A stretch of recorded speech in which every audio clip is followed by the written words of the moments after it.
నమస్తే అండి, welcome to Suman TV. నేను విల్ చక్రధర్. ఇవాళ మార్కెట్ చాలా క్రాష్ అయిందండి. దగ్గర 2600 పాయింట్స్ దాకా పడిపోయింది. అలాగే మొన్న 2 ఆగస్ట్ కూడా 800 పాయింట్స్ దాకా పడింది. కంటిన్యూస్గా 2 సెషన్స్ మనం చూస్తే 3000 పాయింట్స్ దాకా పడిపోయింది. దీనికి చాలా కారణాలు ఉన్నాయండి. గ్లోబలైజేషన్ మెయిన్గా కారణం. ఒక పక్క యుద్ధ వాతావరణం కూడా బాగా పెరిగింది. అలాగే మనకి ఫెడరల్ బ్యాంక్ వాళ్ళు రేట్స్ కట్ ఆఫ్ చేయొచ్చుంటున్నారు. ఇన్ఫ్లేషన్ ఎఫెక్ట్ చాలా ఉంది. అలాగే లే ఆఫ్స్, యూఎస్లో బాగా లే ఆఫ్స్ కూడా అవుతున్నాయి. సో ఒక కారణం కాదండి, చాలా కారణాల వల్ల ఈ మార్కెట్ అనేది సెంటిమెంటల్ కాబట్టి మనకి బాగా క్రాష్ అయితే వచ్చింది.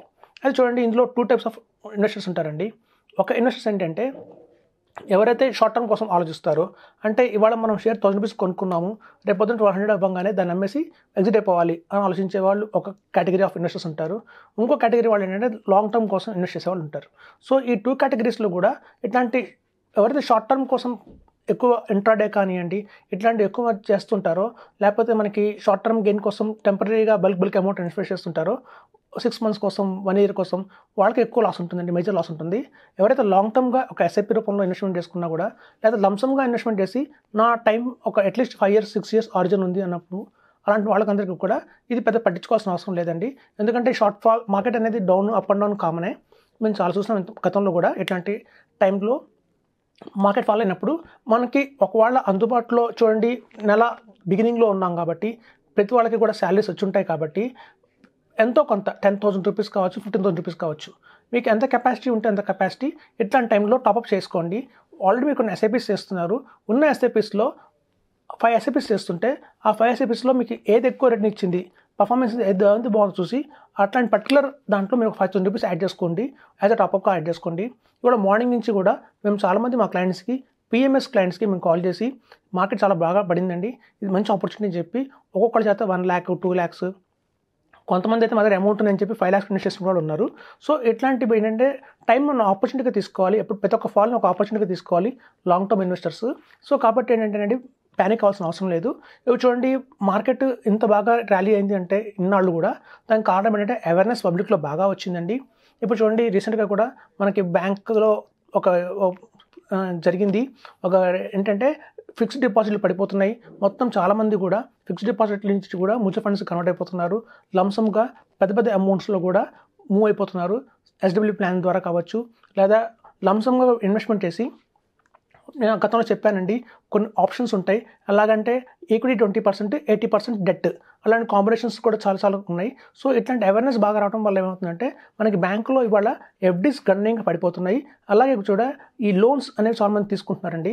చాలా లోన్స్ తీసుకుంటే వాళ్ళు ఎక్కువైపోయారు, ఎఫ్డీని వేసే వాళ్ళు తక్కువ అయిపోయారు. సో అట్లాంటి పరిస్థితుల్లో ఉంది అంటే మార్కెట్ మీద ఎంత మంచికి అవగాహన వచ్చింది అర్థం చేసుకోవచ్చు.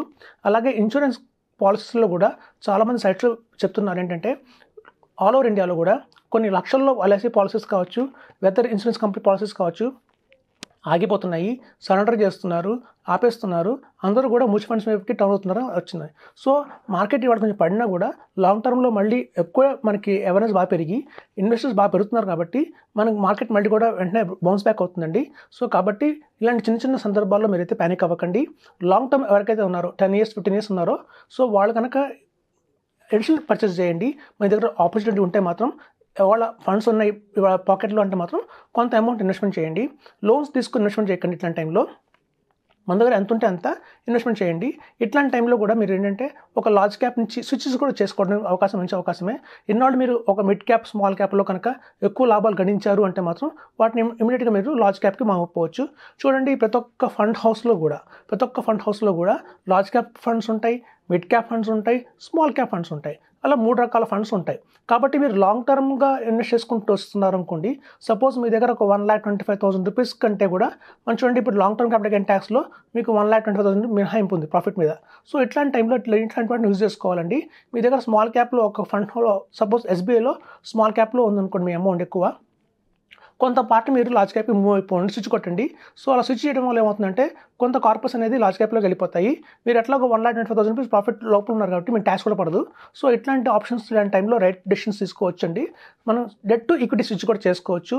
సపోజ్ మీ దగ్గర ఇప్పటిదాకా ఆల్రెడీ ఒక నిప్పాన్ స్మాల్ క్యాప్లో కావచ్చు, అలాగే నిప్పాన్ ఇండియా గ్రోత్ ఫండ్లో కావచ్చు, లంసంగా పెద్ద అమౌంట్లు పెట్టున్నారు అనుకోండి.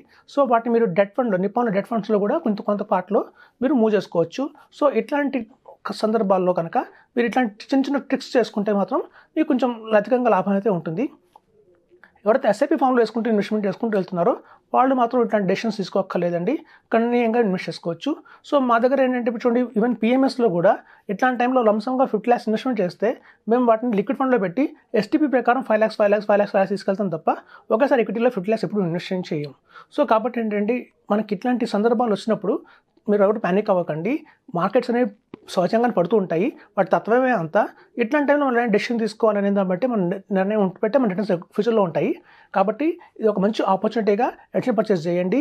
మార్కెట్ ఇంకొక 6 months కూడా ఇలాగే ఉంటుంది కొంతమంది చెప్తున్నారు, లేదు టెంపరీ అని కొంతమంది చెప్తున్నారు.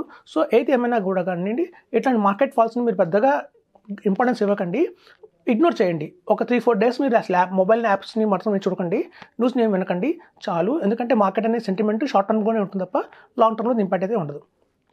ఇప్పుడు చూడండి, మనం గతంలో అనుకున్నట్టు మ్యూచువల్ ఫండ్స్ కానివ్వండి, అలాగే స్మాల్ కేస్ కానివ్వండి, అలాగే పిఎంఎస్ కానివ్వండి, ఇవైతే ఈక్విటీ ప్రొడక్ట్స్ అయితే ఉంటాయో వాటికి ఈ వాలటాలిటీ అనేది కంపల్సరీగా ఉంటుంది. మనం ఎప్పుడైతే ఇన్వెస్ట్మెంట్ చేస్తామో ఆ టైంలోనే మనం ఒక ఫిక్స్ అయిపోతాం కాబట్టి మన మెంటల్గా మన గోల్ ఇది నా 5 years goal, 10 years goal, 15 years goal అనుకుంటాం కాబట్టి. సో అట్లాంటి మధ్యలో ఈ వచ్చే ఉడుకుల వల్ల ఆ గోల్ ఇంపాక్ట్ అయితే ఏమాత్రం ఉండదండి. సో కాబట్టి మనం ఇట్లాంటి వాటిని ఇగ్నోర్ చేయాలి. ఇంకోటి ఏంటంటే ఎవరైతే ట్రేడింగ్ చేస్తుంటారో కొంతకాలం వాటికి దూరంగా ఉండటం బెటర్. సొంతం అనుకుంటాము మనం ఇట్లాంటి టైంలో సేల్ కొట్టి ముందు బై చేద్దాం అనుకుంటారు. సో అట్లాంటి వాటికి కూడా కొంచెం రిస్కీగా ఉంటుంది. కాబట్టి ఏంటంటే ట్రేడర్స్ అందరూ కూడా ఇట్లాంటి టైంని అవాయిడ్ చేసి మొత్తం స్టేబుల్ అయ్యేంత వరకు కొంచెం దూరంగా ఉండటం బెటర్ అని చెప్తున్నాను. సో కాబట్టి అనవసరంగా రిస్క్ తీసుకోకండి. సో ఇట్లాంటి టైంలో మనం ప్యానిక్ అవ్వకూడదు. First of all long term కోసం కాబట్టి అవసరం ఉంటే మీరు లంసంగా ఇన్వెస్ట్మెంట్ చేయండి, టాప్అప్ చేయండి, లేకపోతే దాన్ని ఇగ్నోర్ చేయండి, స్టే వాచ్గా ఉండండి చాలు. అదే కొంచెం 1 week తర్వాత మళ్ళీ సెంటిమెంట్ అనేది మామూలు అయిపోతుంది, మళ్ళీ మనం మంచి బుల్ రన్ చూస్తాం.